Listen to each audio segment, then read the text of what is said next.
화면을는 육상 경기에서 허들 경기의 순간을 포착한 장면입니다.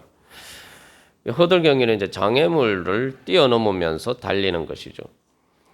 우리가 그냥 빨리 달리기 때문에 평소에 잘 보지 못했는데 이렇게 정지 화면으로 를 잡아서 보면은 여러분 선수들이 어떻게 보입니까? 막 날아가는 것 같죠. 예. 믿음은 바로 저렇게 장애물을 뛰어넘는 것이 바로 믿음입니다. 장애물을 뛰어넘는 이 허들 선수들이 마침 나는 것처럼 이 순간적인 장면을 우리가 포착할 수가 있습니다만, 믿음은 말 그대로 하나님께서 우리에게 주신 날개와 같은 것입니다. 그래서 믿음은 천사의 날개와 같은 것이고, 우리는 믿음의 날개를 통해서 이 땅에 살지만 이 세상의 모든 것들을 초월하고 결국 마지막 죽음의 문턱에서도 우리는 믿음의 날개를 통해서 날개짓하며 하나님 나라로 올라갈 수가 있습니다.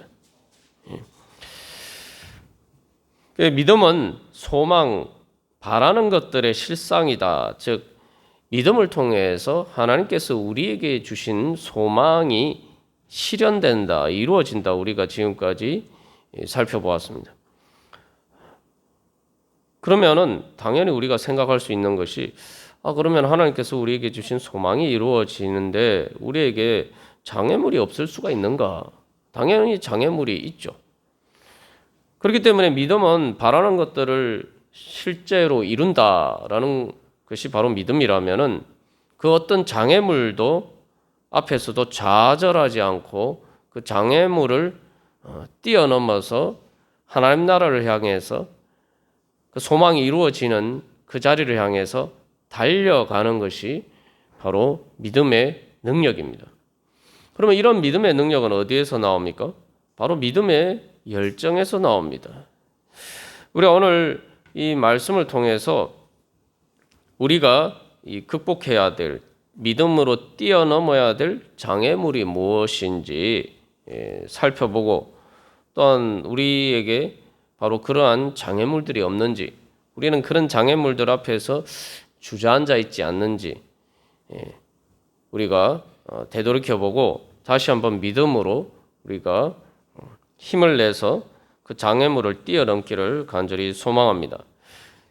그래서 이 마가복음 10장 50절에서 예수님께서 바디메오를 부르셨을 때에 바디메오는 겉옷을 내버리고 뛰어 일어나 예수께 나아갔다라고 이야기했습니다. 여기 뛰어 일어났다는 말은 말 그대로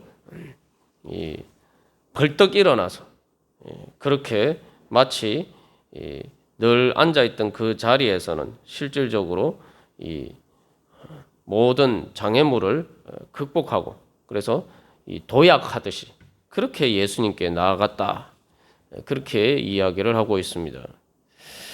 자, 그러면은 우리가 극복해야 될 이 믿음으로 극복해야 될 장애물이 무엇일까요? 첫 번째는 우리가 무관심의 장애물을 뛰어넘어야 됩니다.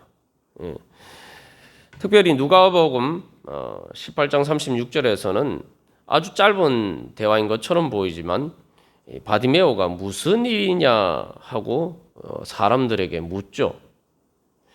여기서 우리가 한 가지 생각해 봐야 될 것은, 만약에 바디메오가 묻지 않았다면 사람들이 큰 무리가 지나가는 소리를 듣고 웅성웅성하는 소리를 듣고 도대체 이게 무슨 일이냐 묻지 않았다면 어떻게 되었을까요? 아무 일도 일어나지 않았죠. 예수님이 지나간다는 사실도 몰랐을 것입니다. 바디메오가 묻지 않는데 누가 그 길가에 앉은 거지인 그에게 관심을 가지고 가르쳐 주겠습니까? 지금 사람들은 예수님을 따라서 그 앞만 보고 가기에 바쁜데 누가 바디메오를 봐주겠습니까? 여기서 우리가 한번 생각해 볼 것은, 이 사람들이 많은 무리라고 이야기하고 있습니다만 말 그대로 큰 이제 사람들의 행렬이죠. 흐름이 지나가고 있는 거예요. 근데 우리는 세상의 흐름이나 조류에는 되게 민감합니다.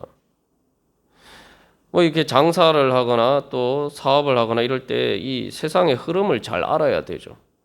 그래서 올해 트렌드가 뭐냐, 심지어 뭐 이 어린 학생들도 유행에 민감해서 남들이 다 이렇게 메이크 옷을 입는데 나만 안 입으면 마치 뒤떨어지는 것 같아서, 그래서 이 오죽했으면 이 등골 브레이커라는 말까지 나왔습니까?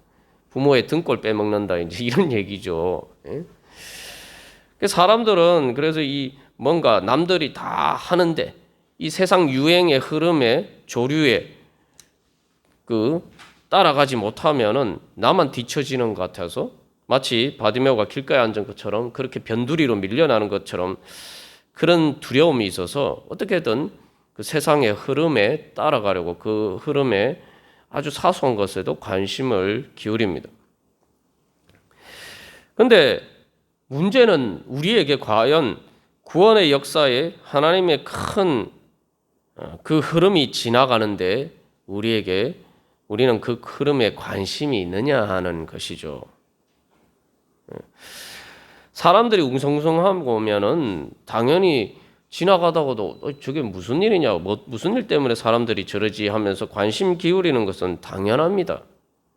그런데 이 당연한 것이 신앙의 문제에 있어서만은 우리가 당연하지 않을 때가 너무 많다는 거죠. 예. 오늘 성경에서는 허다한 물이라고 하는데 우리에게도 믿음의 수많은 정인들이 있습니다. 예. 그래서 히브리서 12장 1절 말씀 우리가 나눈 말씀에도 뭐라고 얘기합니까? 우리에게 구름같이 둘러싼 허다한 정인들이 있다라고 이야기하죠. 예. 그 많은 그 허다한 정인들이 그러면은 그냥 다 입 다물고 조용히 있습니까? 우리에게 우리가 믿음으로 달려갈 때 우리를 응원하면서 또 우리를 위해서 기도하면서 또 많은 증거들을 하고 있습니다.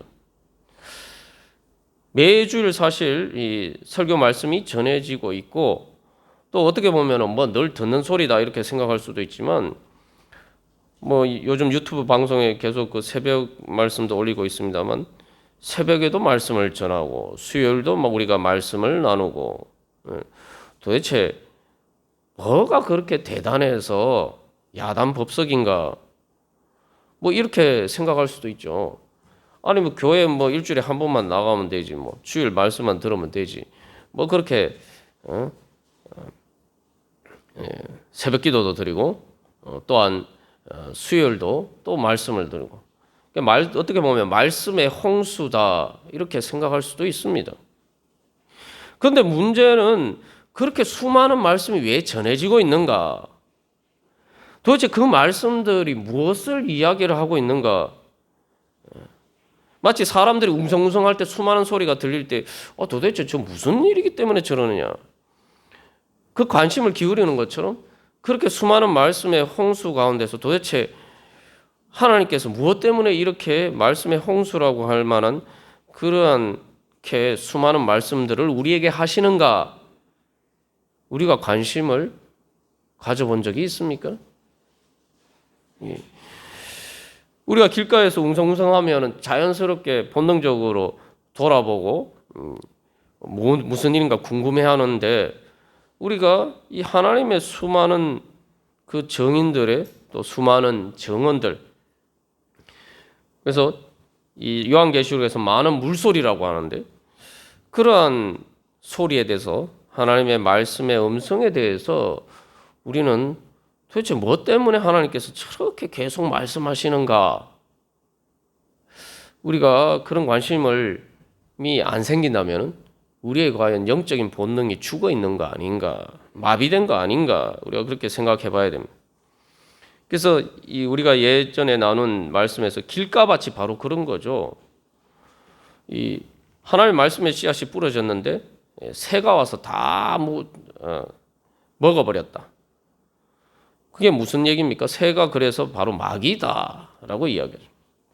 우리가 하나님의 말씀을 듣지 못하도록 말씀이 뿌려지자마자 그냥 다 가져가 버린다는 거죠. 뺏어 가버린다는 거죠. 이게 이런 상태가 되면 이게 눈만 어두운 게 아니라 이 귀까지 어두운 거예요. 이게. 영적으로. 바디메오는 육신의 눈은 어두웠지만 믿음의 귀는 열려 있었는데 우리는 영적으로 눈만 어두운 게 아니라 영적인 귀까지 어두워 있지는 않는지 우리 자신을 돌이켜 봐야 됩니다. 우리가 그렇게 생각할 수도 있어요. 성경 말씀도 아니 진리는 단순한데 한마디로 딱 요약해서 말씀하시지. 여러분 성경책을 보시면 성경책이 전체가 몇 페이지입니까? 1000페이지가 넘죠. 도대체 무슨 말씀을 이렇게 많이 하시나? 우리의 삶이 그만큼 복잡하기 때문에 진리는 단순하지만 그래서 우리의 다양한 삶의 상황 가운데 주님께서 말씀하시는데 우리가 너무 관심이 없단 말이에요. 관심 자체를 기울이지 않는단 말이에요. 심지어 교회에서도 마찬가지입니다. 여러 번 우리가 나눴지만 우리 교회가 겉으로 보기에 작다고 해서 여러분 작게 생각할 게 아니죠. 여러분들 눈으로 다 보신 분들도 많으시잖아요. 일어나지도 못하는 분이 성도들이 함께 합심으로 기도했을 때 벌떡 일어나서 이렇게 걸어 다니신 분도 있잖아요. 사도행전의 기적이 우리 교회에서 일어났잖아요. 예봉교회에 지금까지 기도해서 정말 인간적으로 일어날 수 없는 그 기적들의 증인들이 다 있습니다. 여러분들이 또 그 증인입니다. 그러면은 도대체 저 사람은 도대체 어떤 믿음을 가졌기에 하나님께서는 저 사람에게 저런 축복을 주셨느냐? 아니 한번 좀 생각을 해봐야 되죠. 제가 앞에서 된 예가 안봉임 집사님 아닙니까? 우리 돌아가신 안봉임 집사님. 아니 어떻게 저분이 저런 믿음을 가지게 되느냐? 어떻게 저런 은혜를 받았느냐? 이 한번 그 관심을 기울여 봐야 돼. 근데 우리가 매일 보는 거 내 눈으로 보고도 별로 관심이 없어요. 이 세상 일에는 관심이 많은데. 그다음에 두 번째로 이 무관심의 장벽에 한 가지 또 원인이 되기도 하고 또 다른 문제인데 이 사람들이 바디메오가 물었을 때 무엇이라고 대답해 줍니까? 그들이 다윗의 자손이다, 메시아다 이렇게 얘기를 해줍니까? 아니죠. 그냥 나사렛 예수다 이렇게 얘기를 해요. 나사렛 예수가 지나간다. 근데 이 말씀에 대해서는 우리가 이제 누가복음의 말씀 가지고 우리가 나사렛 예수, 나사렛 사람들이 바로 나사렛 예수를 어떻게 대하는지를 우리가 말씀을 통해 살펴봤죠. 그 나사렛 사람들이 예수님하고 같은 마을에서 자란 사람들이 예수님을 믿지 않아요. 오히려 예수님을 죽이려고 합니다. 상당히 이것도 당혹스러운 일인데 그만큼 자기의 그런 어떻게 보면은 나사렛이라는 갈릴리의 그 시골 마을에서 어떻게 예수님이 일어나고 거기에 어떻게 예수 그리스도 메시아가 나타나고 그래서 예수님께서는 그 나사렛의 그 사람들에게 은혜를 베풀어 주시려고 가셨는데 어떻게 우리 같은 사람들이 바로 구약의 그 예언이 이루어지는 바로 그 본거지가 될 수가 있느냐. 바로 우리가 지금 살아가고 있는 아주 이 일상적인 평범한 이 삶의 자리가 어떻게 구약의 이사야서나 예레미야서 예언서에서 얘기하는 그 놀라운 메시아에 대한 예언이 이루어지는 그런 자리가 될 수 있느냐. 믿을 수 없다는 거예요. 바디메오의 입장에서는 이게 더 문제가 크죠. 예수라는 이름은 우리가 이제 예수님의 이름으로 알고 있습니다만 예수라는 이름이 이제 유대인들에게 여호수아라는 이름이에요. 여호수아라는 말을 그 히브리어인데 그것을 이제 그리스어로 그 그리스식으로 이제 발음하면은 예수입니다. 그 예수라는 이름이 예수님하고 여호수아하고 이름이 똑같은 이름이에요. 우리가 중국의 손문을 한자어로 하면 손문이라고 하지만 중국 발음은 순원이라고 그러지 않습니까? 그런 거하고 비슷한 거예요. 예수라는 이름은 사실 이때 당시 흔한 이름이 거기에다가 나사렛 예수. 나사렛이라는 것은 여리고와는 비교할 수 없는 그 초라한 동네죠. 여리고는 지난번 말씀드린 것처럼 헤롯의 겨울 궁전이 있는 곳이. 요즘식으로 하면 신시가지. 그죠? 예. 그런 곳이. 그래서 유대에서 가장 부유한 도시 중에 하나였는데 그런 곳에 비하면 나사렛은 이건 뭐 도대체 그 무슨 동네냐, 그런 동네가 있냐 하는 그런 동네, 시골 동네. 거기다가 바디메오에게는 나사렛이라는 것은 이 아주 멀리 있는 동네. 더군다나 바디메오는 시각장애인이기 때문에 그렇게 멀리 여행도 할 수가 없었죠. 이게 갈릴리에 있는 먼 곳에 있는 그러한 곳이 동네가 바로 나사렛입니다. 우리가 예수님에 대해서 그냥 나사렛 예수로만 알고 있을 때가 많다 이거죠. 이게 무슨 얘기냐? 그냥 흔하게 생각한다는 거죠. 교회가 얼마나 흔합니까? 그죠? 여기 이런 동네만 해도 교회가 얼마나 많습니까? 그러니까 별로 도대체 그걸 귀하게 가치롭게 생각하지 않죠. 뭐 명품이라는 게 그런 거 아닙니까? 뭐 한정판. 사실 알고 보면 별거 아닌데 한정판으로 만들면 막 사람들이 그거 어떻게든 살려고 눈에 불을 켜고 뭐 새벽부터 줄을 서고 막 그런 일이 있네. 근데 흔하면은 사람들이 별로 이렇게 귀하게 생각하지 않는단 말이에요. 그러나 여러분, 우리가 한정판을 살 수 있는 경제적인 여유가 되기가 쉽지 않죠. 명품 한정판을 사기가 쉽지 않죠. 예수님이 그렇게 오시면 우리가 어떻게 구원받겠습니까? 그래서 예수님은 누구나 마음만 먹으면은 구원받을 수 있도록 그렇게 우리에게 다가오신 거예요. 그래서 이 교회가 여기저기 이렇게 많은 겁니다. 난 교회가 없어서 난 예수를 못 믿었는데, 교회 가려고 했는데 교회가 너무 멀어서 뭐 예수를 못 믿었고 구원 못 받게 되었다. 이렇게 핑계할 수 없도록, 그죠? 하나님의 은혜죠. 근데 우리는 그 은혜를 하찮게 여기고 오히려 그렇기 때문에 그것을 무시할 때가 많습니다. 거기다가 멀다. 나사렛이 이제 여리고에서 아주 먼 곳처럼 정말 이 예수님이 내 삶에 가까이 오심을 알지 못하고 내가 뭐 교회 나와서 예배도 드리고 또 그렇게 함에도 불구하고 예수님이 내 가까이 바로 내 옆에 나를 구원하시기 위해서 나에게 다가오고 계신다라는 사실을 우리가 보지 못할 때가 많습니다. 분명히 이 성경에서는 이야기하고죠. 예수님이 사실은 어떻게 보면 바디메오를 만나려고 가까이 다가오신 거예요. 그리고 또 한 가지 우리가 이 하나님의 은혜에 대해서 바로 나사렛의 시골 동네인 것처럼 오죽했으면 나다나엘이라는 예수님의 이제 제자가 된 사람이 뭐라고 얘기하면 처음에 빌립의 전도를 받고 야 나사렛에서 무슨 선한 것이 날 수 있느냐. 아주 정말 이 경면은 나사렛이라는 동네에서 무슨 좋은 게 날 수가 있느냐. 빌립이 와서 봐라 이렇게 이야기를 하죠. 이게 우리가 그런 식으로 생각할 때가 많아요. 내가 여러분 뭐 예봉교회에서 여러분 신앙생활을 뭐 하신지 오래 되신 분도 있고 그렇지 않은 분도 있습니다만 뭐 이런 교회에서 무슨 일이 일어나겠느냐. 뭐 이렇게 좀 그래도 사람들 보기에 큰 그래도 뭐 대형 교회 정도 돼야 되는데 뭐 이런 교회에서 이런 작은 교회에서 무슨 일이 일어나겠느냐. 우리가 그렇게 생각할 때가 많아요. 근데 예수님은 예루살렘에서 태어나지 않으셨어요. 예루살렘에서 자라지 않으셨어요. 요즘식으로 대형 교회가 있는 예루살렘 성전이 있는 예루살렘 출신이 아니십니다. 예수님은.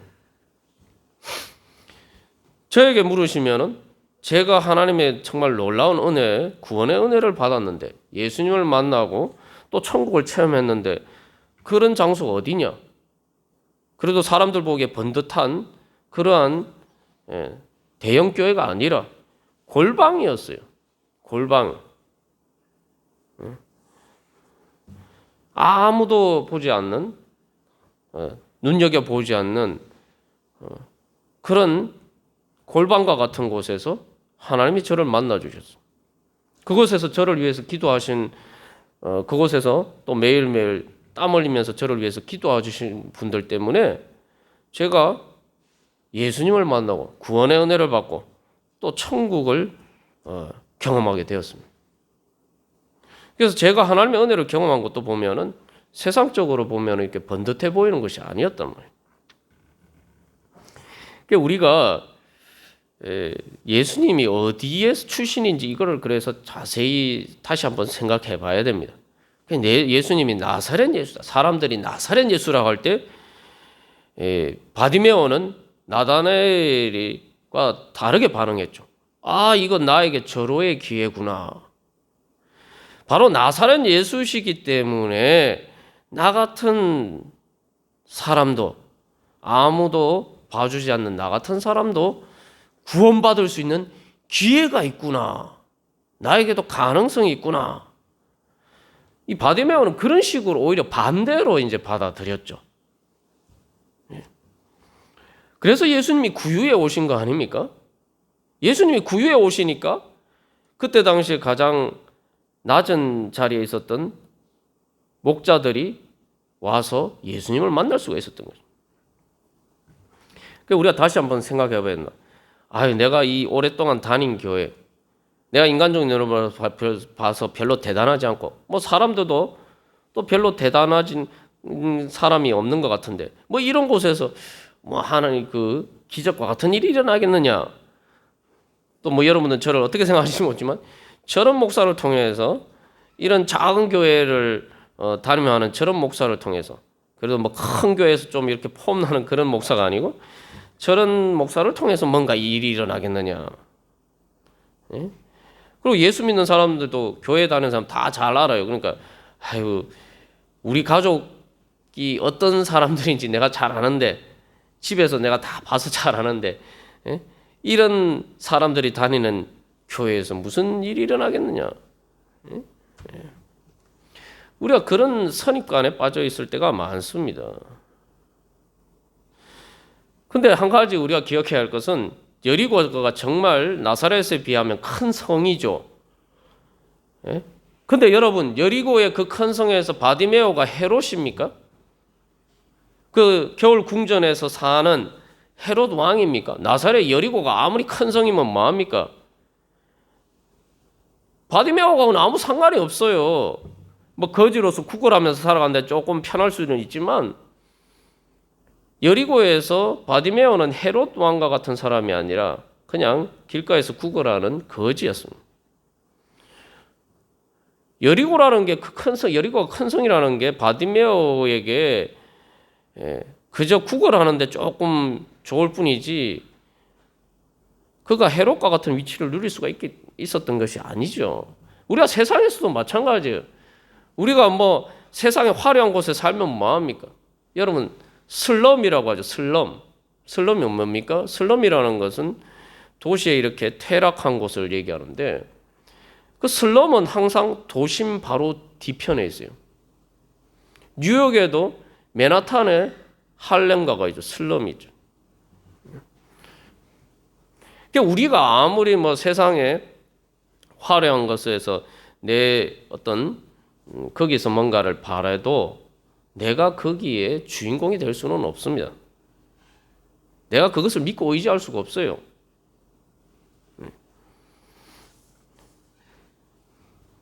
중요한 것은 누가 나에게 기회를 주느냐는 거죠. 서울에 산다고 다 기회가 주어지는 거 아니잖아요. 그러나 예수님께서는 우리에게 누구에게나 믿음만 있으면은 마음만 있으면은 기회를 얻을 수 있도록 바로 나사렛 예수로 오셨고 또한 오늘 바디메오를 찾아오신 것입니다. 그러니까 우리가 그 기회를 잘 잡아야 돼요.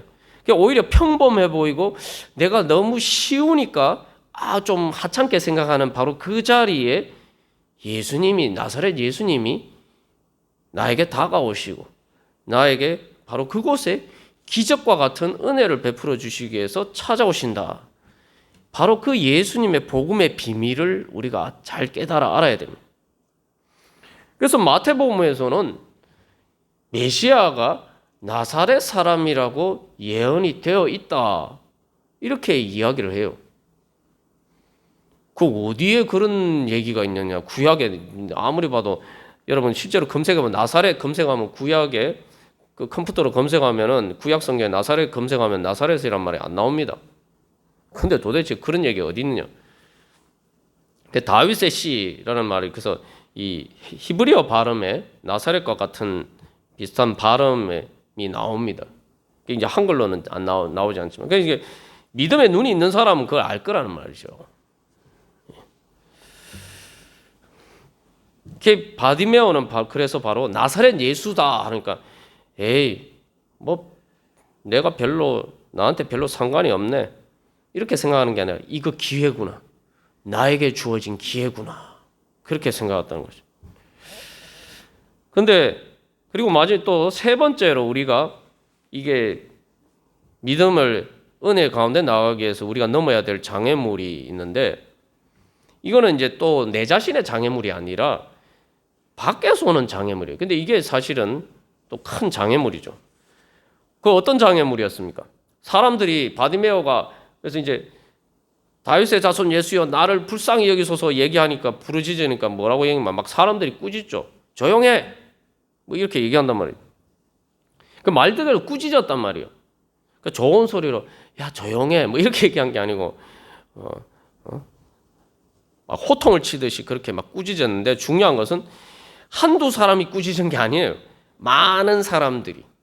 그리고 그 꾸짖었다는 말도 보면은 이 미완료형으로 되어 있어요. 이게 뭐냐 하면 계속 꾸짖었다는 거예요. 그 사람들이 얘기를 해도 바디메오가 조용히 안 하니까 이 사람이 꾸짖고 저 사람이 꾸짖고 수많은 사람들이 막 다 바디메오에게 계속 조용히 하라고 얘기를 했다는 겁니다. 예. 이러면은 이제 우리가 보통 내가 막 믿음을 가지고 하다가도 이 용기가 꺾이게 되죠. 그래서 우리가 믿음으로 주님 앞에 나가려고 할 때 많은 사람들이 우리를 꾸짖습니다. 조용히 해. 기도하지 말고 조용히 해. 찬양하지 말고 조용히 해. 많은 숫자와 반복. 이게 뭡니까? 우리 이 세상에서 살아가다 보면은 왜 우리가 믿음이 잘 안 생길까요? 그 지극히 당연한 얘기입니다. 예? 이스라엘 백성들이 보면 가데스 바네아에서 이제 가나안 땅에 12정탐꾼을 보냈는데 10정탐꾼과 2명의 정탐꾼 여호수아와 갈렙이 얘기가 다르잖아요. 똑같은 걸 보고 왔는데 그러면 여러분 누구 말을 믿겠습니까? 여러분이라면 누구 말을 믿겠어요? 10사람이 얘기하는 거 지금 똑같은 걸 보고 왔는데 10사람이 이야기하는 거 2사람이 이야기하는 거 누구 말을 믿겠어요? 상식적으로 10사람 하는 말을 믿죠. 이게 거짓말도 많은 사람들이 반복해서 이야기를 하면은 그 진짜처럼 생각이 돼요. 그런 겁니다. 우리가 세상에 살아가다 보면은 왜 우리가 그래서 주님 앞에 매일매일 나오고 성경 말씀 보고 기도하고 우리가 정신 차리지 않으면은 세상의 소리를 우리가 이길 수가 없어요.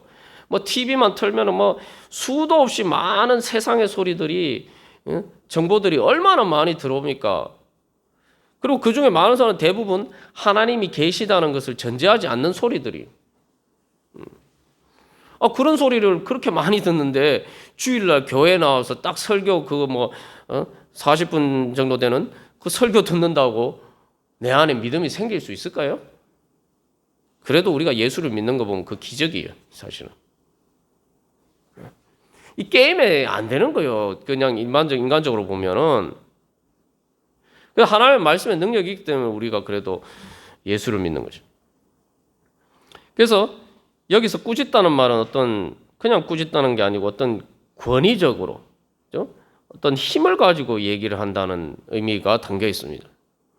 당연히 그럴 수밖에 없죠.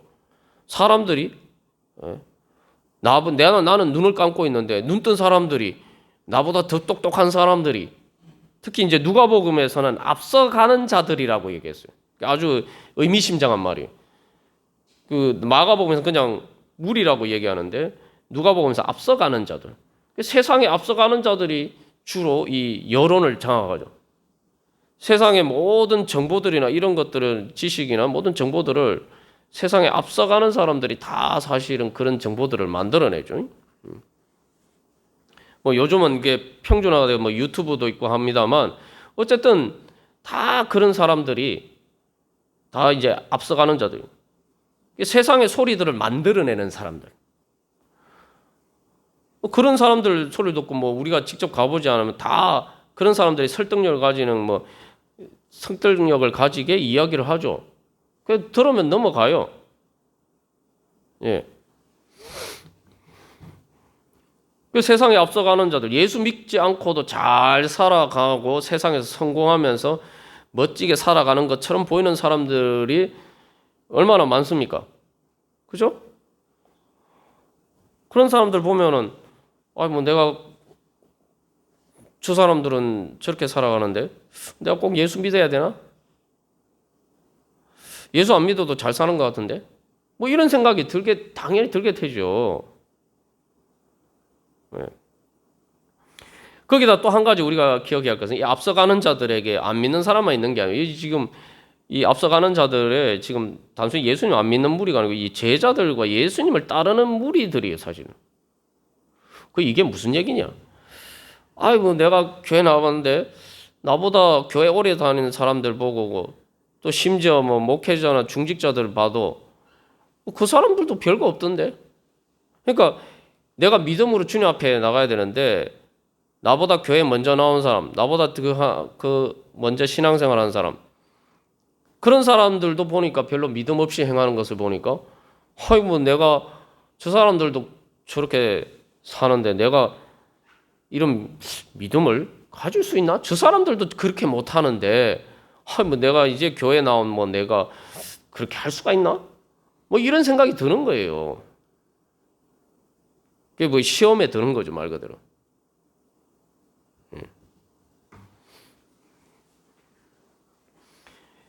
사실 여기서 이 마가복음이나 또 누가복음에서는 계속 그래서 강조하고 있어요. 그러니까 앞서가는 무리들 중에 제자들도 있는데 제자들도 눈이 어두워가지고 예수님이 지금 어떤 길을 가시는지 잘 모르고 있다. 이해를 못하더라. 눈은 뜨고 있었지만 사실 눈은 감겨졌다. 영적인 눈이 어두워졌다. 그러니까 우리 교회에서도 또 그런 사람들을 보고 뭐 저런 사람들도 이게 삶에서도 기적이 일어나지 않는데 이제 뭐 내가 예수 믿은 나한테 무슨 기적이 일어나겠느냐. 이런 이제 오해들을 하게 됩니다. 그런 것들이 우리에게 뭐 의식적으로 내가 생각하지 않아도 내 안에 이 믿음의 소리를 자꾸 이렇게 죽이는 그런 영향들을 미치게 되죠. 그 어떤 한 사람이 이야기한 또 전체적인 분위기가 또 그럴 수도 있어요. 그러니까 혼자서 막 그렇게 봐야 나만 괜히 별나게 신앙생활하는 것처럼 보이고 뭐 이런 자꾸 생각이 든단 말이죠. 심지어 교회 안에서도 그죠? 그래서 여기서 이제 권위를 가지고 막 이 사람이 꾸짖는데 이런 사람들이 꾸짖는데 여기에는 이제 중요한 문제는 실체가 없다는 거예요. 이 사람들이 꾸짖는데 여기 꾸짖는다 이 말은 베드로가 예수님을 막 꾸짖었죠. 똑같은 단어가 사용됐어요. 예수님이 십자가를 지겠다고 하시니까 베드로가 예수님 안 됩니다. 그러죠. 왜 베드로가 예수님 꾸짖었습니까? 부활의 실체를 알지 못했기 때문에. 그러니까 여기서 꾸짖었다는 말은 어떤 근거가 있어서 사실적인 근거가 있어서 그게 근거에서 꾸짖었다는 말이 아닙니다. 많은 경우에 근거가 없는데 잘못 이야기하는 것을 가리키기도 합니다. 베드로가 예수님의 부활의 실체를 알지 못했기 때문에 자기가 오히려 주인이 되어서 자기의 선생님인 주님이신 예수님을 꾸짖은 것처럼 바로 그렇게 우리가 세상의 소리들은 하나님의 실체를 보지 못하기 때문에 예수님의 부활의 능력을 보지 못하기 때문에 무에서 유를 창조하시는 하나님의 그 능력을 보지 못하기 때문에 믿지 못하도록 자꾸 얘기를 하는 거예요. 예수님이 베드로가 예수님을 꾸짖었을 때 예수님 뭐라고 얘기하십니까? 우리가 뭐 여러 번 나눴고 특히 새벽기도 시간에 여러 번 나누었습니다만 베드로 보고 예수님이 사탄이라고 그러죠. 예수님이 복음서를 보면은 어떤 사람 보고 사탄이라고 말씀하신 적은 한 번도 없어요. 근데 딱 한 사람 베드로한테 이게 중요한 거예요. 예수님의 수제자이고 가장 믿음이 좋다라고 우리가 생각하는 베드로한테 예수님이 사탄이라고 말씀하셨어요. 유일하게 예수님한테 사탄이라는 말을 들은 사람. 그게 바로 우리가 신앙에서 앞서간다고 하지만 베드로 같은 자리에 설 때가 많은 거예요.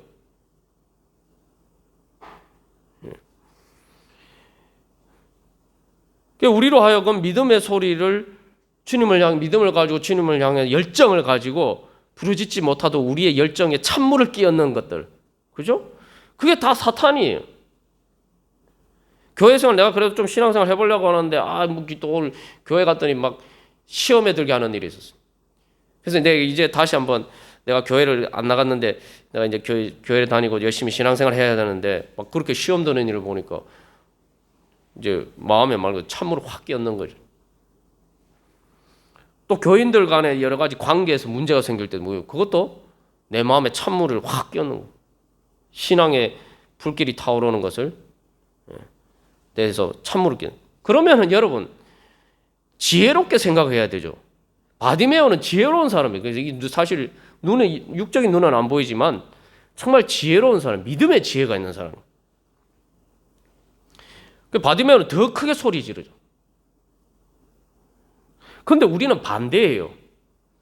마귀가 와서 뭔가 내가 믿음의 열정을 가지고 뭔가 좀 시작을 해가지고 그래가지고 하나님의 은혜를 받으려고 하면은 마귀가 와서 찬물을 확 끼얹는단 말이에요. 그러면은 이거 마귀가 나한테 지금 내가 하나님의 은혜를 받으려고 하니까 지금 나한테 와서 이 찬물을 끼얹는구나. 이걸 빨리 눈치를 채야 되는데 그 생각은 안 하고 해봐도 안 되네. 나 이제 내가 예수 한번 그래도 열심히 믿어보려고 그랬는데 참 사람들이 나를 안 도와주네. 예? 이렇게 생각하면서 오히려 그 마귀가 찬물 끼얹었는데 우리가 동조를 한단 말이에요. 그러나 바디메오는 어떻게 합니까? 오히려 더 크게 소리 지르죠. 근데 여기 놀라운 것은 바디메오가 소리 지르는데 이것도 소리 질렀다, 부르짖었다. 사람들이 꾸짖으니까 바디메오는 뭐예요? 사람들이 꾸짖으니까 그가 더욱 크게 소리 질러. 사람들의 이 소리보다 자기의 믿음의 소리를 더 크게 낸다는 거예요. 그리고 앞에서 이제 사람들이 꾸짖는 게 미완료형, 이제 계속 이제 반복해서 꾸짖는 것을 표현하고 있는데 바디메오도 더 크게 소리 지르는 게 또 미완료형으로 됐어요. 그러니까 사람들이 꾸짖으면 꾸짖을수록 더 열심히 더 큰 소리로 부르짖었다는 거죠. 그래서 바로 자기의 그 믿음의 열정에서 나오는 그 기도 소리가 예수님을 향해서 부르짖는 소리가 바로 자기를 꾸짖는 찬물을 끼얹는 그 소리들을 압도할 수 있도록 더 간절히 더 큰 소리로 주님께 부르짖었다는 겁니다. 그래서 이 바디메오에게 있어서는 그런 사람들이 꾸짖는 장애물이 자기의 믿음의 열정을 식히는 것이 아니라 오히려 그 장애물을 극복하기 위해서 더 큰 열정을 불러일으키는 오히려 촉매제가 됐다는 거예요. 이게 바로 믿음입니다. 이게 진짜 믿음이에요. 제가 여러 번 강조해서 말씀드리지만 믿음이 뭡니까? 믿음은 내가 할 수 없으니까 내가 못하니까 믿고 의지하는 그게 믿음이에요. 그러면은 내가 못하도록 뭔가 나를 꾸짖고 장애물이 나타나면은 어떻게 해야 됩니까? 더 하나님을 믿고 의지해야 하는 거죠. 그게 믿음이에요. 근데 우리는 믿음을 내 능력으로 자꾸 생각하는데 내 능력이 있으면 내가 뭐 하는데 믿습니까? 그래서 믿음을 방해하는 장애물이 나타나면 믿음은 더 크게 불길같이 일어나는 게 진짜 믿음이에요. 여러분 생각해 보십시오. 사람이 물에 빠졌어요. 물에 빠졌는데 그 뭐 자기가 이렇게 쉽게 나올 수 있으면은 사람 살려 이렇게 큰 소리로 외칩니까? 아니죠. 진짜 자기가 할 수 없어서 정말 점점 물속으로 빠져들어가 나락으로 빠져들어가면은 점점 힘이 빠지면 빠질수록 더 큰 힘을 내서 사람 살려 하고 막 죽을 힘을 다해서 부르짖죠. 그래서 이 물에 빠진 사람 구하러 잘못 들어가면 그 사람이 이제 자기 평소에는 나지 않은 초인적인 힘을 발휘하기 때문에 발휘해서 막 자기 구하러 온 사람 붙잡기 때문에 잘못하면 이제 구하러 간 사람이 같이 이렇게 물에 빠지는 경우들도 있죠. 평소보다 더 큰 힘을 내는 거예요. 그게 믿음입니다. 그래서 믿음은 힘들수록 더욱 의지하는 게 믿음이에요. 이 코로나19 상황이나 여러 가지 우리가 뭐 정상적인 신앙생활을 할 수 없는 이런 상황이 됐을 때 믿음이 약해질 수도 있습니다만 이때 진짜 내 안에 믿음이 있는가? 진짜 믿음이 있는가? 힘드니까 더 믿고 의지해야 되는 거예요. 나무가 보면은 우리가 예전에도 나눠서 사막 가운데 멀쩡하게 싱싱하게 자라고 있는 나무를 봤었죠? 그 왜 이유가 뭐였습니까? 그 밑에 오아시스가 있는 거예요. 오아시스가 있으니까 사막의 척박한 환경이니까 더 뿌리를 깊게 내리는 거죠. 물이 풍부하면은 그냥 뿌리를 조금만 내려도 물을 빨아들일 수 있는데 물이 없으니까 깊은 곳까지 물을 찾아서 뿌리를 더 깊이 내리는 거예요. 그러니까 더 든든하게 서게 되는 거예요. 그게 바로 믿음입니다. 철은 칠수록 더 강해집니다. 그죠? 여러분 용수철 있죠? 스프링을 보면 어떻습니까? 스프링을 이렇게 눌러서 압력을 가하면 어떻게 되죠? 놓으면은 튀어오르는 힘이 스프링을 많이 누를수록 압력을 가해서 더 많이 누를수록 튀어오르는 힘이 더 강하죠. 그게 믿음이에요. 믿음의 소리를 내지 못하도록 하나님의 은혜를 받지 못하도록 꾸짖는 소리가 많을수록 그 소리가 더 클수록 그 압력이 더 심할수록 내 안에 믿음의 열정은 더 크게 불타오르는 것. 그게 믿음입니다. 그게 물이 이제 낮은 곳으로 흐르지 않습니까? 아주 이제 의미심장한데 물이 낮은 곳으로 이렇게 흐르는데 물을 막잖아요. 그 낮은 곳을 막으면 어떻게 됩니까? 물을 막으면은 수압이 점점 세져요. 그러니까 내가 정말 낮은 자리에 정말 더 힘들고 어려운 자리 그런 자리에 가면은 내 안에 믿음이 있으면은 내 믿음의 압력이 점점 커져요. 압력이 커진다는 건 힘이 점점 커진다는 거죠. 내 믿음의 힘이 점점 커지는 거예요. 그게 바로 믿음입니다. 그래서 이 낮은 곳에 이렇게 댐으로 막았는데 잘못하면은 압력이 커지면은 뭐 어떻게 됩니까? 댐이 터지기도 하죠. 무서운 정말 많은 것을 휩쓸어가는 큰 홍수를 일으키는 그런 강력한 힘이 됩니다. 그러니까 바디메오는 사람들이 방해하니까 자기 안에 믿음의 압력이 점점 커지는 거예요. 그러니까 그게 더 크게 큰 소리로 터져 나오는 거예요. 그래서 그 많은 소리들을 뚫고 결국은 예수님께 닿게 되는 거죠. 예수님이 결국 바디메오를 부르십니다. 그게 믿음. 그래서 우리가 이게 바람이 불면은 어떻습니까? 바람은 두 가지 불과 관련해서 생각해 보면은 두 가지 기능을 할 수가 있죠. 바람이 불면 불이 꺼질 수도 있지만 바람이 불면 불길이 더 세차게 일어날 수가 있죠.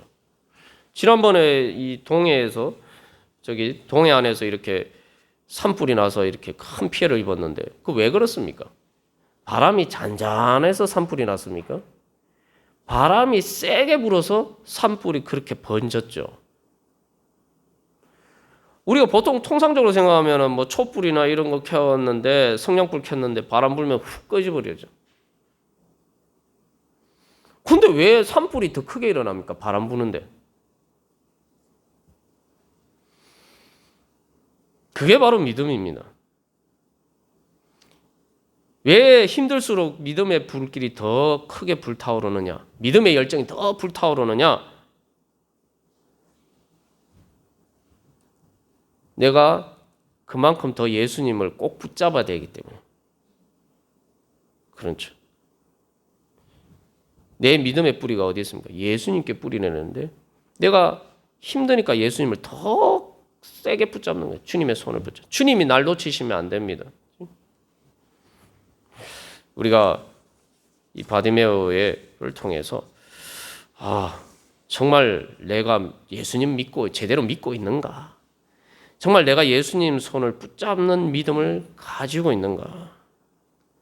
나는 세상의 소리 가운데 내 믿음이 마치 찬물을 끼얹는 것처럼 믿음의 열정이 식어져 가고 있지 않는가? 우리가 다시 한번 이 시간 기도하면서 주님, 제가 주님 없이는 살 수 없습니다. 주님을 향한 믿음이 없이는 제가 살 수 없습니다.